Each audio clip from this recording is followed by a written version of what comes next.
والصلاة والسلام على من لا نبي بعده أما بعد فأعوذ بالله من الشيطان الرجيم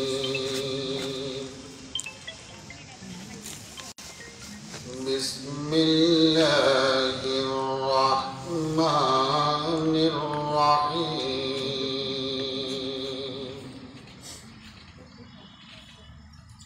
الذين إن مكناهم في الأرض أقاموا الصلاة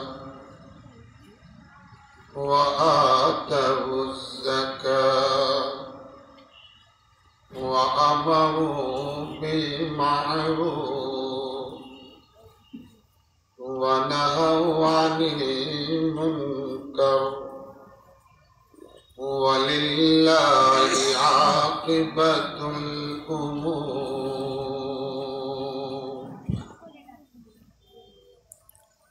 وقال نبينا وإمامنا وقدوتنا صلى الله عليه وسلم الإسلام يعلو ولا يعلى آمنت بالله صدق الله مولانا العظيم وبلغنا رسوله النبي الكريم ونحن على ذلك لمن الشاهدين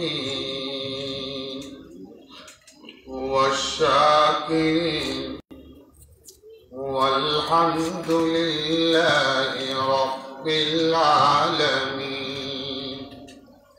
اللهم صل على محمد وعلى آل محمد كما صليت على إبراهيم وعلى آل إبراهيم إنك حميد مجيد.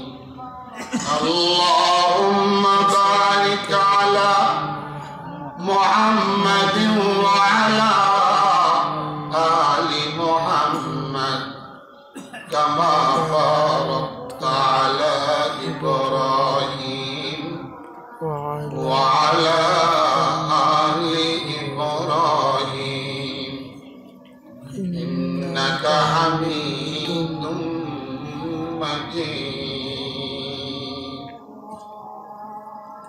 দারুল উলুম ইসলাম বাজার মাদ্রাসা ফেঞ্চুগঞ্জ সিলেটের উদ্যোগে আয়োজিত আজকের এই বার্ষিক ওয়াজ মাহফিলে সম্মানিত শ্রদ্ধেয় সভাপতি, মাদ্রাসা পরিচালনা কমিটির সম্মানিত সদস্যবৃন্দ,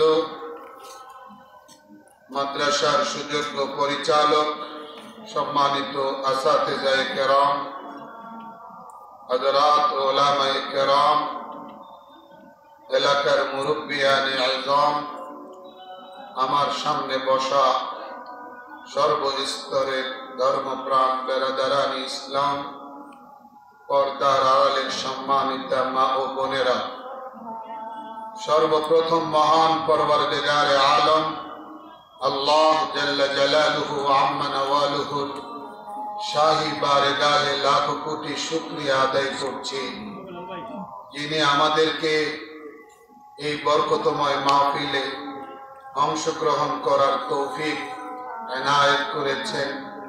আমরা এর জন্য পরম করুণাময় মওলায়ে করিম খোদাবন্দ কুদ্দুস রব্বে যুল জালালের শাহী দরবারে কালিমাত শুকর পড়ে নেই। সবাই পড়ুন, বলুন আলহামদুলিল্লাহ।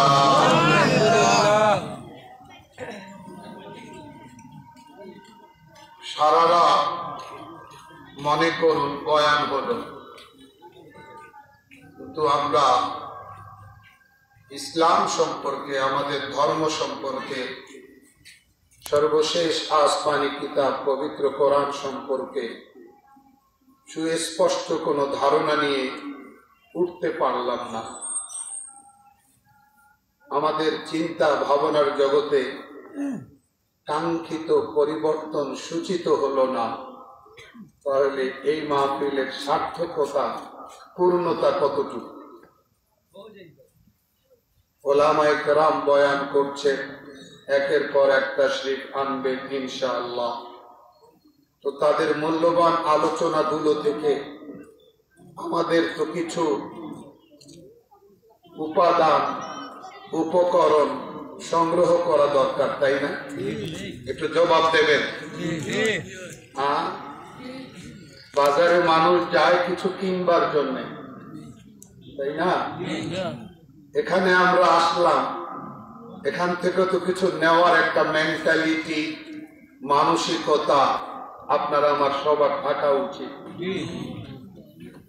আল্লাহ সবাইকে সঠিক সিদ্ধান্ত গ্রহণ করার তৌফিক দান করেন। আরেফে রুমি রহমতুল্লাহ আলাইহি 10 কথার এক কথা বলে গেছে, फिक्र आबाशद के बखुशायद रहे, फिक्र आबाशद के बखुशायद रहे, राह आबाशद के बखुशायद छे। অর্থাৎ মানুষের চিন্তার ভাবনাটা এমন হওয়া চাই যেন ভাবনা আর চিন্তা দ্বারা আমার চলার রাস্তাটা ক্লিয়ার হয়, আর চলার রাস্তাটা এমন হওয়া চাই যে রাস্তায় চললে আল্লাহকে পাওয়া যায়। বড় গুরুত্বপূর্ণ কথা বলে গেছে। ভাবনাটা এমন হওয়া চাই যেন রাস্তাটা খুলে, রাস্তাটা এমন হওয়া চাই যেন আল্লাহ মিলে। সুন্দর না? সুন্দর কথাকে যদি আমরা সুন্দর কথা হিসেবে স্বীকৃতি না দেই, এটা আমাদের অজ্ঞতার দলিল, আমাদের কৃপণতার প্রমাণ, তাই না? সুন্দরকে তো সুন্দর বলাই উচিত। হ্যাঁ, এটা আমাদের উদারতা, এটা আমাদের বিবেকের সঠিক ব্যবহার। আল্লাহ তৌফিক দান করেন। আল্লাহ রাব্বুল আলামিন আমাদের জন্য যে ধর্ম পছন্দ করেছেন, এই ধর্মের নাম জোরে জোরে ইসলাম। সবাই বলুন ইসলাম, জোরে বলুন ইসলাম, আওয়াজ দিয়ে বলুন ইসলাম। লজ্জা আছে? হ্যাঁ, কে পছন্দ করেছেন? আল্লাহ। কি পছন্দ করেছেন? ইসলাম। কি হিসাবে পছন্দ করেছেন? ধর্ম হিসাবে, জীবন বিধান হিসাবে।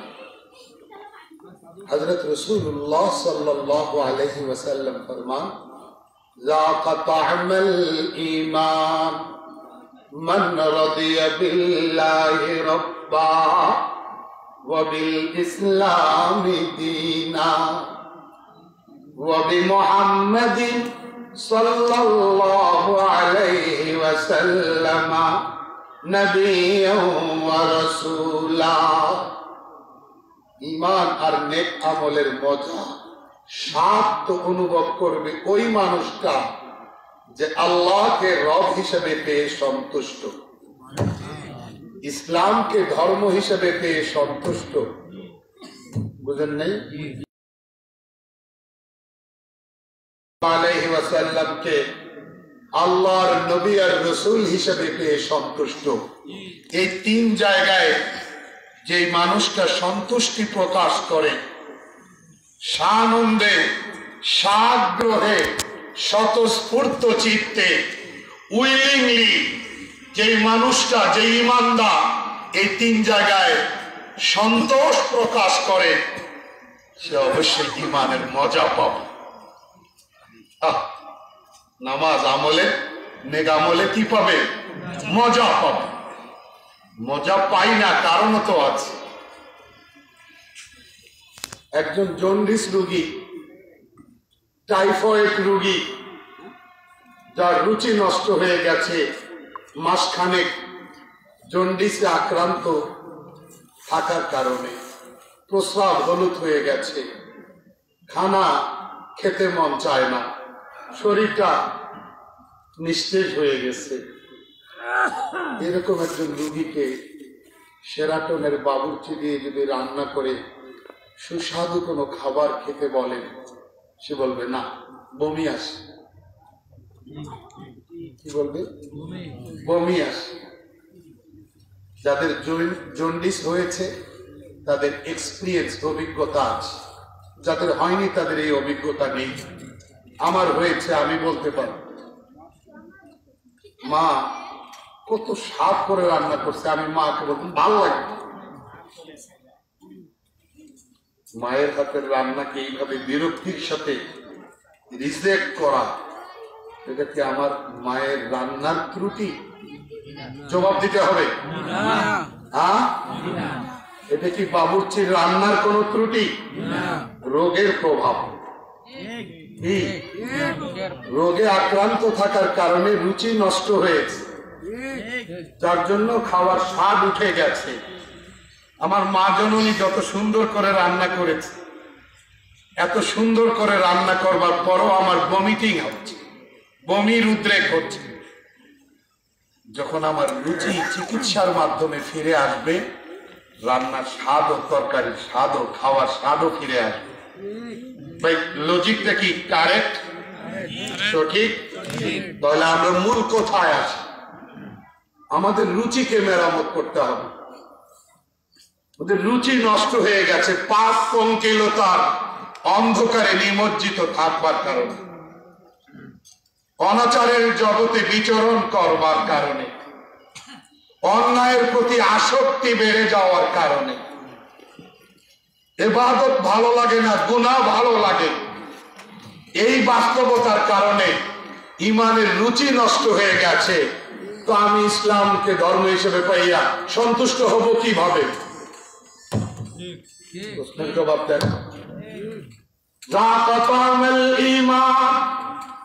মান রাদিয়া বিল্লাহি রাব্বা ওয়া বিল ইসলামি দীনা ওয়া বিমুহাম্মাদিন সাল্লাল্লাহু আলাইহি ওয়াসাল্লাম নবিয়্যান ওয়া রাসূলা।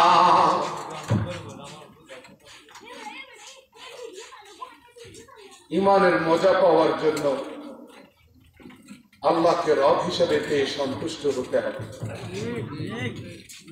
রব আমার আল্লাহ, আর কাউকে রব মানব না, সম্ভব না। বাহ্যিক যত দাপট দেখি না কেন, বাহ্যিক ভাবে যত ক্ষমতা দৌরাত্ম দেখি না কেন, যত কোটি কোটি ক্যাডার আর কর্মী দেখি না কেন, যত আর্থিক সক্ষমতা দেখি না কেন, যত বড় সিংহাসনের অধিপতি হোক না কেন, দুনিয়ার কাউকে রবের সমান মর্যাদা দিতে রাজি না। রবকে কয়জন? একজন। রবকে কয়জন? একজন। রবকে কয়জন? একজন। এবং এই জায়গায় আমি বলবো, আল্লাহকে রব হিসেবে পেয়ে আমি সন্তুষ্ট, ইসলামকে জীবন বিধান হিসেবে পেয়ে সন্তুষ্ট, নবী আকরাম সাল্লাল্লাহু আলাইহি সাল্লামকে আল্লাহর নবী রাসূল হিসেবে পেয়ে আমি সন্তুষ্ট। এবং এই বলার মধ্যে যেন কোনো ত্রুটি না থাকে, বলার মধ্যে যেন কোনো নেফাকের সংমিশ্রণ না থাকে, বলার মধ্যে যেন কোনো দুই নম্বরই না থাকে। কথা বুঝে আসছে না? বলাটা যেন হৃদয়ের ভিতর থেকে হয়। ধর্ম আমাদের ইসলাম, আওয়াজ তো বলেন, প্রমাণ করে না। ধর্ম আমাদের ইসলাম, রব আমাদের আল্লাহ। এত জোর করে দাবাইয়া বলার রহস্যটা কি? নিশ্চয়ই রহস্য আছে, বুঝলেন না? দাবি তো সবাই করে, কিন্তু সব দাবি তো সত্য হয় না। ওয়াজাইজাতুন দাওয়াল মুহাব্বতি ফিল হাওয়া ওয়ালাকিন লা ইয়াখফা কালামুল মুনাফিকিন। সবাই দাবি করে আমারটা সত্য, আমার প্রেম সত্য, আমার ভালোবাসা সত্য, কিন্তু কবি বলেন শুধু দাবি করলেই প্রমাণিত হয়ে যায় না, পরীক্ষা দিয়ে পাস করতে হবে। হ্যাঁ, পরীক্ষা দিয়ে পাস করতে হবে। এক স্কুলগামী ছাত্রী ক্লাস 8-এ পড়ে, ক্লাস 9-এ পড়ে। এইরকম স্কুলগামী একজন ছাত্রীকে প্রতিদিনই একজন স্কুলে যাওয়ার সময় বিরক্ত করে এক যুবক। আর একটু যথাযথভাবে বলতে গেলে বলা যায় বখাটে যুবক, যথাযথভাবে। কারণ ভদ্র ছেলে কখনো ইফটিজিং করে না, মার্জিত রুচির ছেলে কখনো রাস্তায় এইরকম অসৎ আচরণ করে না। এটা ইসলাম শেখায় না, আমাদের সামাজিক ঐতিহ্য এটা বরদাস্ত করে না। তো বখাটে ছেলে, বখাটে একজন ছেলে ওই স্কুল ছাত্রীকে প্রতিদিন ডিস্টার্ব করে।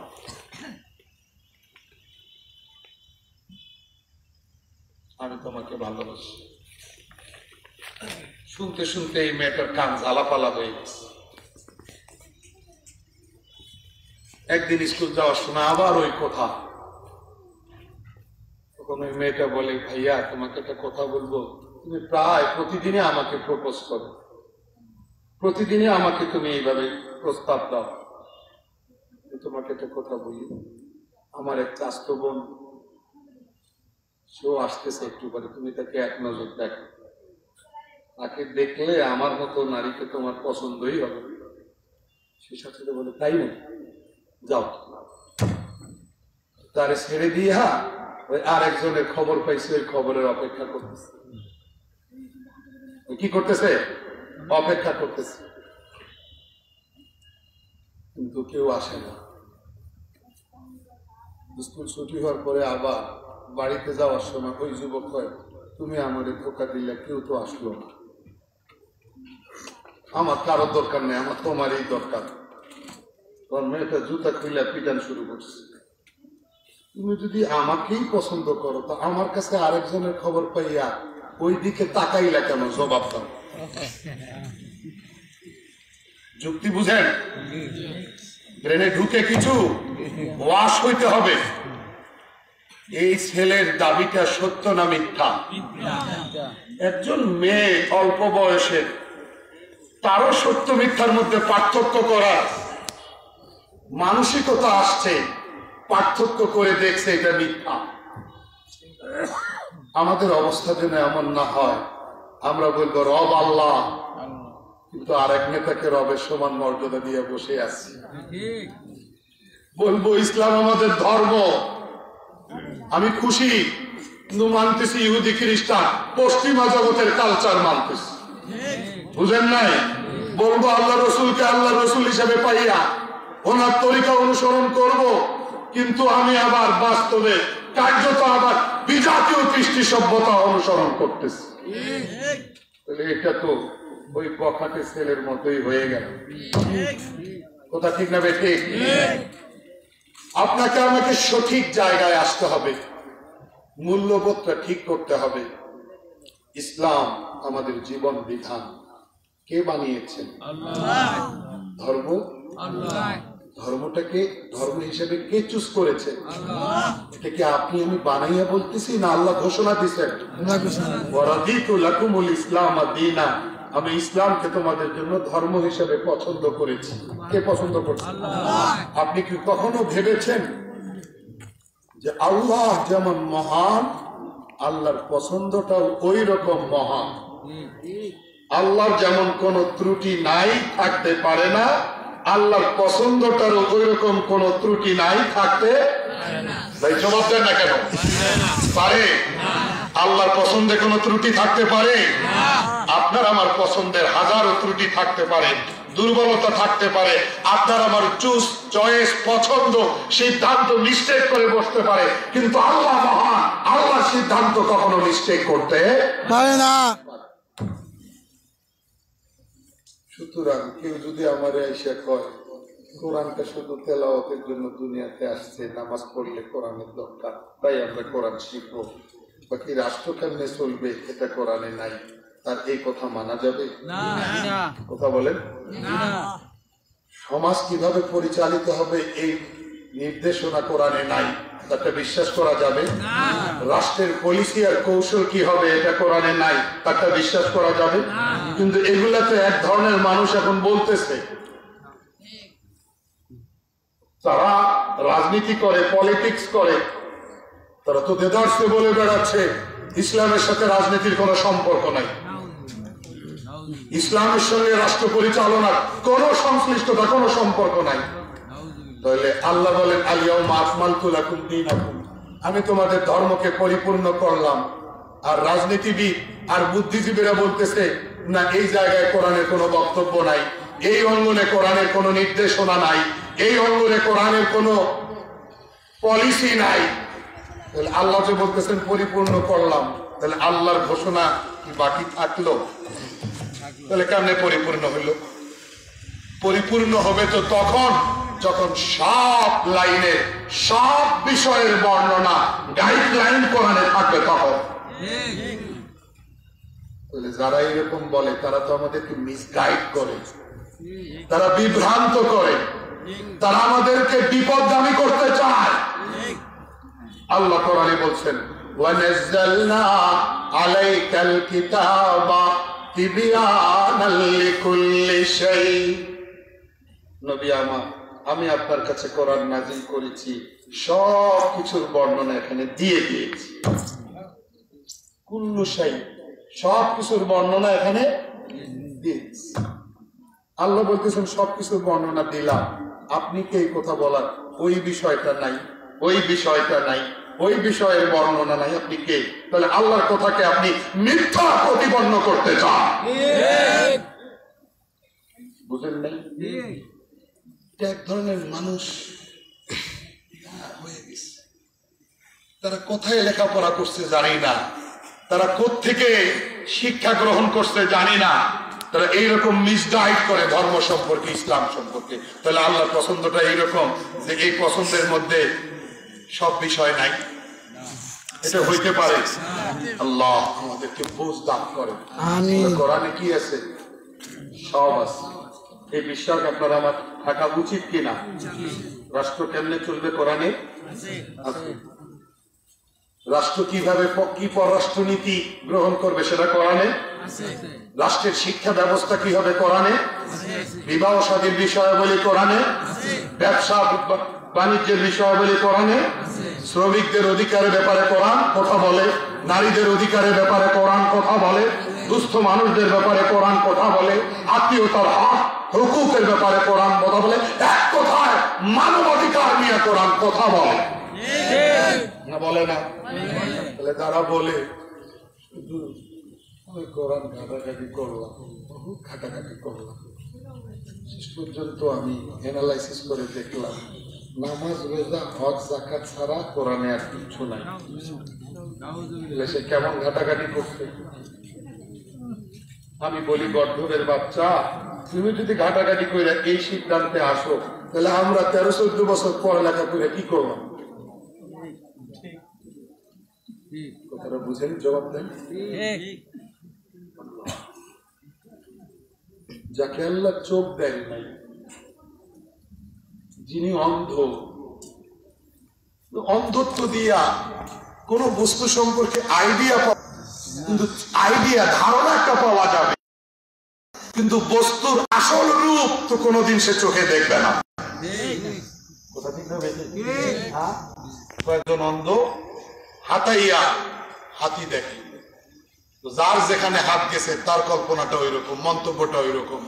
কেউ বলে মসজিদের পিলারের মতো, কেউ বলে আটার বস্তার মতো, কেউ বলে পাইপের মতো, কেউ বলে হাত পাখার মতো। বুঝেন নাই? তাহলে এক একজন এক এক রকম রূপ আবিষ্কার করবে। চোখ দিয়ে দেখে যেটা বোঝা যাবে শুনে আর হাতাইয়া হাতুড়ে ডাক্তারের মতো এইভাবে মন্তব্য সঠিক হবে না। অধ্যাপনা করে পেশায় তিনি অধ্যাপনা করেন, অথচ তিনি লিখতেছেন, আমার কাছে তার লেখা আছে, আমি পড়ছি, আমি অনেক ঘাটাঘাটি করে দেখছি, নামাজ রোজা হজ যাকাত ছাড়া আর কিছু নেই। আল্লাহ আমাকে বুঝার তৌফিক দান। আমি আয়াতে কারিমা তেলাওয়াত করেছি, সূরা হজের 41 নম্বর আয়াত, আল্লাযীনা ইম্মাক্কান্নাহুম ফিল আরদি আকামুস সালাহ ওয়া আতাউজ যাকাহ ওয়া আমারু বিল মা'রুফ ওয়া নাহাউ আনিল মুনকার। আল্লাহ বলেন, এরা হলো এই পর্যায়ের ঈমানদার, যদি আমি তাদেরকে রাষ্ট্র ক্ষমতা দেই তাহলে তারা আমার সঙ্গে বিশ্বাসঘাতকতা করবে না, আমার সঙ্গে তারা বিট্রে করবে না, তারা রাষ্ট্র ক্ষমতাকে আমানত মনে করে, আমার দেওয়া নিয়ামত মনে করে তারা রাষ্ট্রীয়ভাবে নামাজ কায়েম করবে, যাকাতের বিধান রাষ্ট্রীয়ভাবে কার্যকর করবে, ও আমারু বিল মা'রুফ, তারা রাষ্ট্র ক্ষমতা পেয়ে তারা রাষ্ট্রীয়ভাবে সরকারের আদেশ করবে, ওয়া নাহাউ আনিল মুনকার, সমস্ত অসৎ অন্যায় কাজ থেকে তারা মানুষকে নিবৃত্ত রাখার রাষ্ট্রীয় কর্মসূচি পালন করবে। তাহলে রাষ্ট্র ক্ষমতা পাইলে কি করতে হয়? কোরআন কর্মসূচি দেয়নি? কয় দফা দিছে এখানে? এই 4 দফা কার্যকর হলে বাংলাদেশের এক প্রান্ত থেকে আর এক প্রান্ত পর্যন্ত পুরা নিরাপদ রাষ্ট্রে পরিণত হবে। চুরি থাকবে না, বৈষম্য থাকবে না, রাজধানী থাকবে না, অবিচার থাকবে না, দুর্নীতি থাকবে না, ঘুষ বাণিজ্য থাকবে না, নারীর ইজ্জত আবরু শতভাগ নিরাপদ হয়ে যাবে যদি এই কর্মসূচি, এই দফাগুলো রাষ্ট্রীয়ভাবে কার্যকর হয়। কথা পরিষ্কার? যারা আমাদেরকে বলে নাই, আসলে আয়াতগুলো আল্লাহ পাক নাযিল করছেন খোলাফায়ে রাশিদিন সম্পর্কে। তাদের সম্পর্কে তাফসীরের কিতাবে স্পষ্ট লেখা যে এই আয়াতের মিসদাক আর বাস্তব প্রতিচ্ছবি হলেন খোলাফায়ে রাশিদিন। যে গাছটা পরে দুনিয়াতে আসবে ওই গাছটার খবর আল্লাহ তাআলা দুনিয়াবাসীকে আগাম দিয়ে দিয়েছেন। সেই দিয়ে দেওয়াটা কেমন? যে তাদেরকে তাদের নিজের ঘর বাড়ি থেকে অন্যায়ভাবে উচ্ছেদ করা হয়েছে।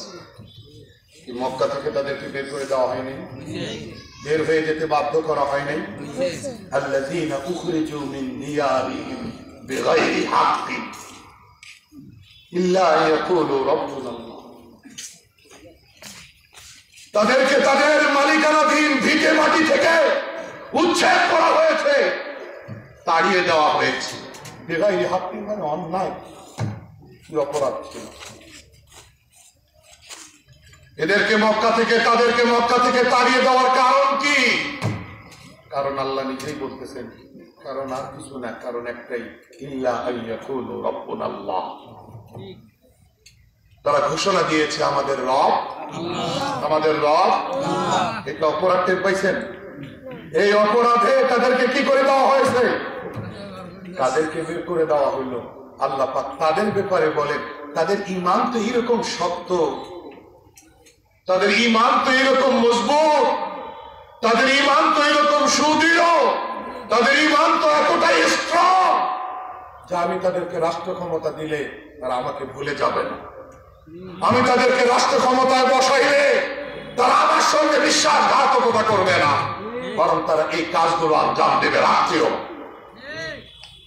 বিখ্যাত তাফসীর কারক হযরত দাহাক আলাইহির রাহমা বলেন, যদিও বা খোলাফায়ে রাশিদিন এই আয়াতে কারিমার মিসদাক এটা সত্য, কিন্তু এর মধ্যে এই মেসেজও আছে, এই বার্তাও আছে যে মুসলমানেরা রাষ্ট্র ক্ষমতা পাইলে কিভাবে রাষ্ট্র পরিচালনা করবে, আল্লাহ পাক এই মেসেজটুকু, এই বার্তাটুকু কোরআনে কারিমের সূরা হজের এই 41 নম্বরে আল্লাহ পাক ক্লিয়ার করেছে। বলে রাষ্ট্র ক্ষমতা পাইলে কি করবেন তারা? আল্লাহ বলেন এদের ঈমান এইরকম, তাদেরকে যদি আমি রাষ্ট্রের ক্ষমতা দেই, তারা যদি রাষ্ট্র পরিচালনার দায়িত্ব পায়, তাহলে তারা নামাজকে রাষ্ট্রীয়ভাবে কার্যকর করবে। 5 ওয়াক্ত নামাজ রাষ্ট্রীয়ভাবে কার্যকর যদি হয়, যদি রাষ্ট্র এরকম আইন করে যে নামাজের সময় দোকানপাট বন্ধ করতে হবে, নামাজের সময় মার্কেটে কোনো বেচা কেনা চলবে না, নামাজের সময় সচিবালয়ে বিরতি দিতে হবে, নামাজের সময় পার্লামেন্টে বিরতি বাধ্যতামূলক থাকবে, নামাজের সময় প্রত্যেকটা সেক্টর, প্রত্যেকটা ডিপার্টমেন্ট কর্মবিরতি পালন করবে, নামাজের সময় স্কুল কলেজ শিক্ষা প্রতিষ্ঠান ও কর্মবিরতি পালিত হবে, তাহলে এই রাষ্ট্র কোনদিন পথ হারাবে না, এই রাষ্ট্র কোনদিন আর পথ হারাবে না। এই নামাজি জনগণ আর কোনদিন একজন আরেকজনের উপরে অস্ত্র হাতিয়ে তাকে হত্যা করবে না। এই নামাজি জনগণ কখনো চুরি রাজনীতির পথ ধরবে না। তুমি বৈষম্য দূর করতে চাও, তুমি বৈষম্য মুক্ত বাংলাদেশ প্রতিষ্ঠা করতে চাও, কিন্তু রাস্তা ধরতে পারো নাই। রাস্তাটা হইল কোরআন, রাস্তাটা হইল ইসলাম। রাস্তাটা হইল ইসলাম। আল্লাহ আমাদেরকে বুঝার তৌফিক দান করে। ইসলাম কি এতটা অসহায় ধর্ম যে ইসলাম সবসময় পরাজয় বরণ করবে, আর ইসলামের উপরে যারা আঘাত করবে তারা বিজয় লাভ করবে? ইসলামকে আল্লাহ, যে আল্লাহ ধর্ম হিসেবে পছন্দ করছেন, ওই আল্লাহ কি অ্যাকশন নেবেন না? ইসলাম কি? ইসলামকে আমরা বুঝতে পারলাম না, অথচ মুসলমান নামাজ পড়ে কিন্তু ধর্মটাকে যেইভাবে কলিজায় বসানো দরকার ওইভাবে বসাই নাই। इस्लाम की फितरत में कुदरत ने ये लचक दी है, इस्लाम की फितरत में कुदरत ने ये लचक दी है, ये इतना ही उभरेगा जितना के दबाओगे। ইসলামের কোয়ালিটিটাই এইরকম, যত আঘাত করবা তত বিস্তৃত হবে, যত আঘাত করবা তত শক্তিশালী হবে, যত ত্রুটি চেপে ধরবা তত মজবুত হবে, যত বাধাগ্রস্ত করবা তত অগ্রসর হবে, যত তুমি কোণঠাসা করে রাখতে চাইবা তত সম্প্রসারিত হবে। আবু দাউদ শরীফের রওয়ায়াত, জনাব মুহাম্মদুর রাসূলুল্লাহ সাল্লাল্লাহু আলাইহি সাল্লাম ফরমান, আল ইসলামু ইয়ালু ওয়া লা ইউলা। ইসলাম তো মাথা উঁচু করে দাঁড়াবার জন্য পৃথিবীতে আসছে, মাথা নিচু করবার জন্য আল্লাহ ইসলামকে দুনিয়াবাসীর জন্য ধর্ম বানান নাই। কথা পরিষ্কার? আমি ভুল বলতেছি? আমি ভুল বললে আপনি কারেকশনে আসেন, আমি রেডি। কোন জায়গাটা ভুল বললাম আপনি দাঁড়ান, খুব মিল মহব্বতের সাথে আমরা দুইজন ডিসকাস করবো। আসেন। ইসলাম বিজয়ী হবে, ইসলাম পরাজিত হবে না, কারণ ইসলামের পিছনে কে? বলেন না কেন? আল্লাহ। আল্লাহ শক্তি সামান্য, কথা বলেন না? নাউজুবিল্লাহ। আল্লাহ যা চান তাই করতে পারেন। আল্লাহকে আল্লাহ সিদ্ধান্ত প্রতিহত করার মতো শক্তি পৃথিবীতে নাই, অসম্ভব। আল্লাহ আমাদেরকে বুঝার তৌফিক দান করে। আল্লাহর সঙ্গে আল্লাহকে যারা চ্যালেঞ্জ করেছে তারা পৃথিবীতে কেউ জিতেছে? কোন প্রমাণ আছে? কোন রেকর্ড আছে? কোন একজন শ্রোতা কি বলবেন, হুজুর অতীতে রেকর্ড নাই কিন্তু সামনে রেকর্ড হয়েও যেতে পারে? এরকম কারো বক্তব্য আছে?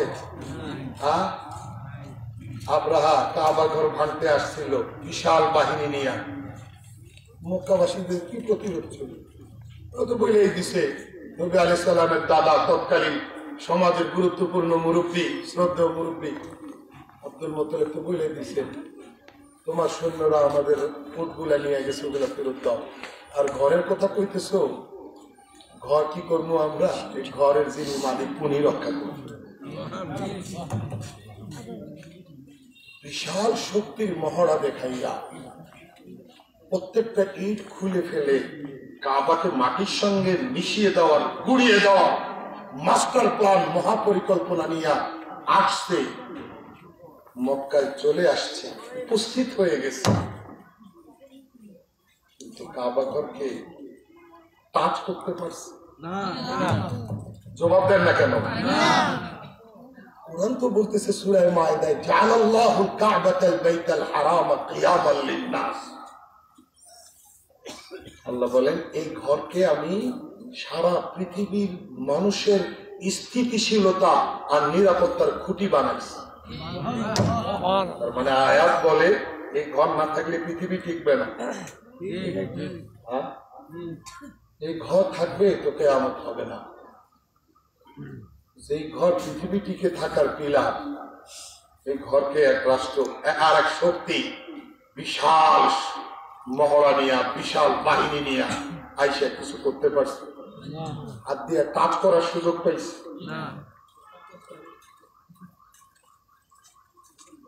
ইসলাম যারা প্র্যাকটিস করে, নামাজ প্রধানতম ইবাদত, আপনি যে অনুভূতি নিয়ে নামাজ পড়বেন আপনার নামাজের স্বাদ ওই রকম লাগবে। কথা বুঝে আসছে না? আসে নাই? আমি বললাম আমি ইসলামকে ধর্ম হিসেবে পাইয়া সন্তুষ্ট, আর মনে মনে চিন্তা করতেছি ইসলাম ধর্ম শুধু ইবাদত বন্দেগীর কথা বলে, আর রাষ্ট্র, রাজনীতি, ব্যবসা বাণিজ্য, শিক্ষানীতি, সমাজনীতি এগুলা নিয়ে ইসলামের কোন প্রেসক্রাইব নাই। তাহলে আপনার ইসলাম সম্পর্কে কল্পনাটাই তো খুব দুর্বল, ঠিক না ভাই? ঠিক। এই কেমন কল্পনা? বরং আপনাকে অ্যাজ এ মুসলিম, একজন খাঁটি ইমানদার হিসেবে আপনাকে ভাবতে হবে আল্লাহর মনোনীত ধর্ম একদিকে যেমন পরিপূর্ণ, অল সাইড মেনটেন করে, আর একদিকে আল্লাহর মনোনীত ধর্মে কোনো ফাঁক নাই, কোনো ত্রুটি নাই, কোনো খুঁত নাই, কোনো সন্দেহ নাই, কোনো সংশয় নেই, কোনো ভেজাল নাই, কোনো বক্রতা নাই, কোনো বৈষম্য নাই, প্রশ্ন করার মতো কোনো জায়গা নাই। কথা ঠিক না বেঠিক? আল্লাহ আমাদেরকে বুঝতে দান করেন। আল্লাহ বলেন এই ইমানদারেরা যদি কখনো নামাজ কায়েম করে, তারা রাষ্ট্রীয়ভাবে যাকাত বিধান কার্যকর করবে। এখনো পৃথিবীর যত তন্ত্রমন্ত্র দেখলাম, কোন তন্ত্রমন্ত্র এখনো পৃথিবীটাতে ধনী গরিবের মধ্যে সাম্য প্রতিষ্ঠা করতে পারলো না। পারতে বৈষম্য তো রয়ে গেছে। ইসলাম এমন এক অর্থনীতির এমন এক রূপরেখা দিয়েছে, এই অর্থনীতি যদি রাষ্ট্রীয়ভাবে কার্যকর হয় তাহলে ধনী আর গরিবের মধ্যে একটা ভারসাম্য বিরাজ করবে। ধনীদের সম্পদের মধ্যে গরিবের অংশ যেভাবে ইসলাম নির্ধারণ করছে, এটা যদি সত্যিকার ইসলামী শরিয়া মোতাবেক এই কর্মসূচি যদি পালিত হয়, কোন রকম ৯-৬ প্রতারণা যদি না থাকে, শতভাগ শরীয়তের ফর্মুলা যদি বাস্তবায়িত হয়, তাহলে ধনী গরিব বৈষম্যই থাকবে। সৎ কাজের আদেশ, অসৎ কাজে বাধা প্রদান। রাষ্ট্র সৎ কাজে উৎসাহিত করবে, অসৎ কাজকে নিরুৎসাহিত করবে। বুঝেন নাই? রাষ্ট্র সৎ কাজকে কি করবে? উৎসাহিত করবে। অসৎ কাজকে রাষ্ট্র কি করবে? নিরুৎসাহিত করবে। কিভাবে? পানিশমেন্ট কার্যকর করবে। যে অপরাধ করবে, যে সন্ত্রাস করবে, যে নৈরাজ্য সৃষ্টি করবে, যে হাঙ্গামা করবে, যে অন্যকে অন্যায়ভাবে হত্যা করবে, যে নারী নির্যাতন আঘাত করবে, যার একজনের জমি সম্পদ অধিকার হরণ করবে, তার ব্যাপারে রাষ্ট্র ব্যবস্থা নেবে। ইসলাম যে বিধান কার্যকর করতে বলেছে, কোরআন যে হুদুদের বিধান নিয়ে আসছে, ওগুলো কার্যকর করবে। পৃথিবী ঠান্ডা হয়ে যাবে, রাষ্ট্র ঠান্ডা হয়ে যাবে। আমি কি ভুল বলছি?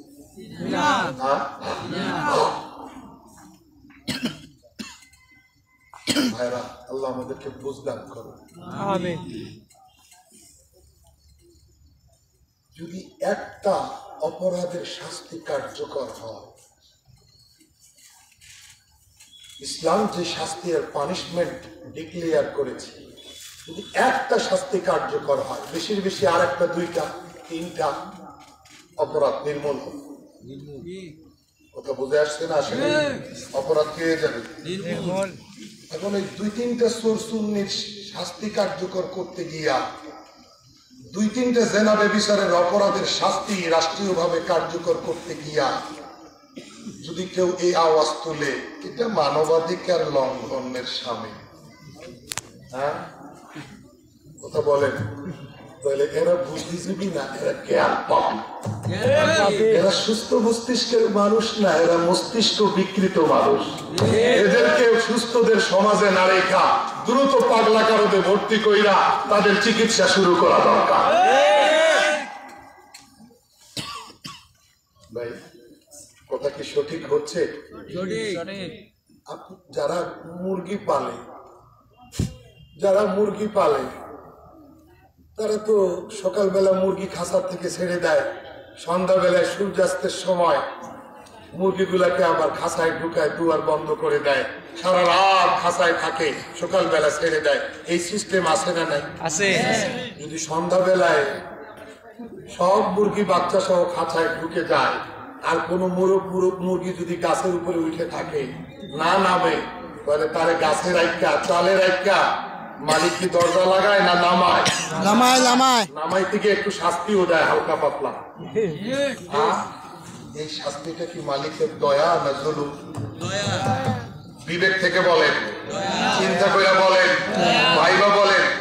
এই পাটখড়ি দিয়া, বাঁশ দিয়া, এরকম তুই একটা হালকা পাতলা বাড়ি দিয়া মুরগির গাছতলা থেকে, গাছের উপর থেকে, টিনের বাড়ির ছাদ থেকে, চাল থেকে নামাইয়া খাঁচায় ঢুকাইতে চেষ্টা করা, এটা মুরগির উপরে মালিকের দয়া না জুলুম?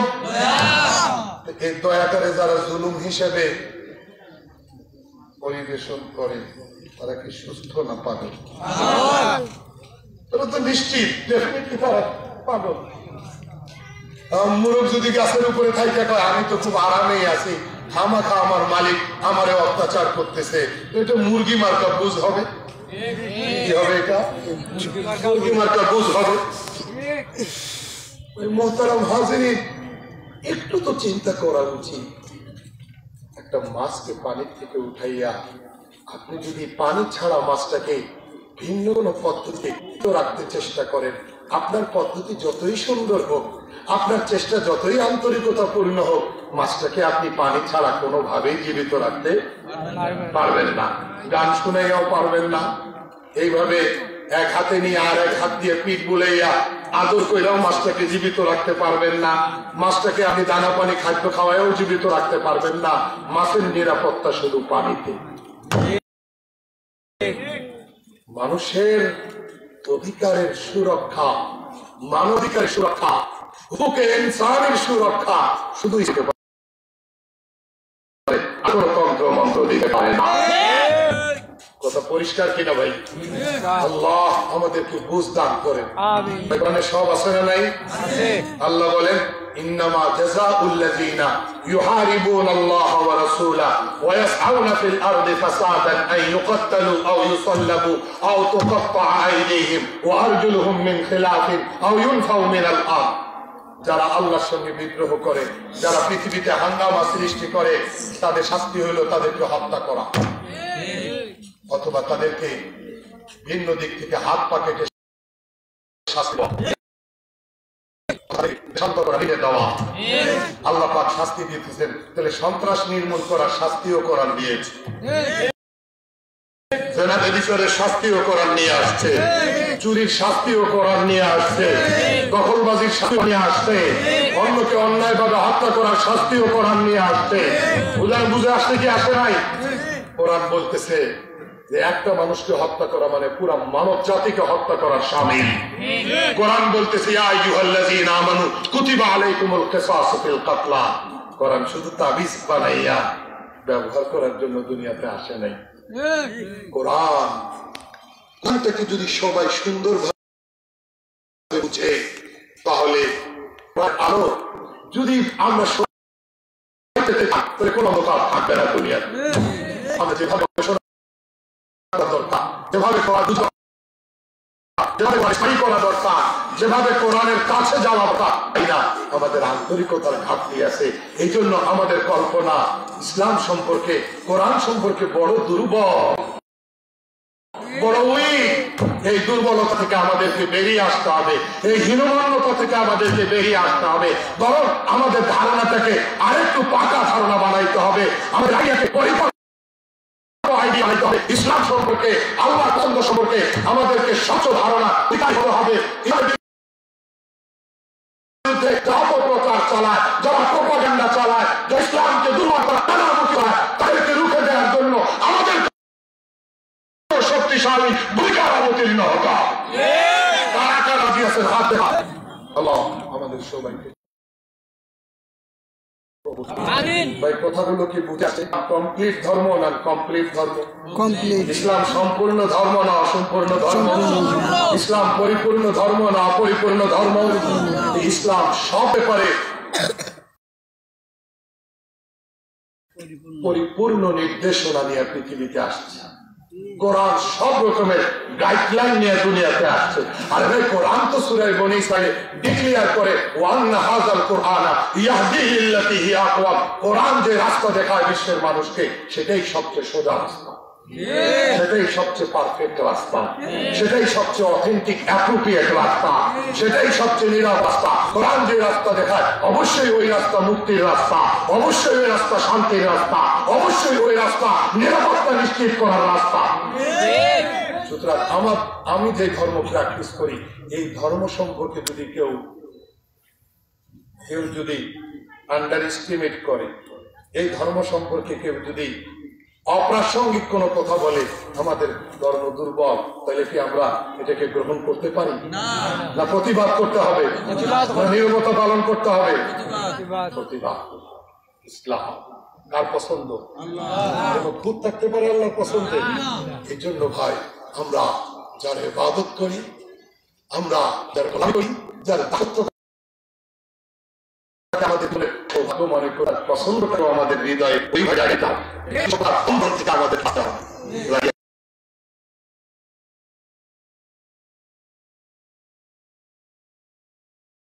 আল্লাহ আমাদের মাহফিলকে কবুল করেন, আজকের এই আলোচনাকে আল্লাহ কবুল করেন। আমিন। ওয়া আখিরু দাওয়ানা আলহামদুলিল্লাহি রাব্বিল আলামিন।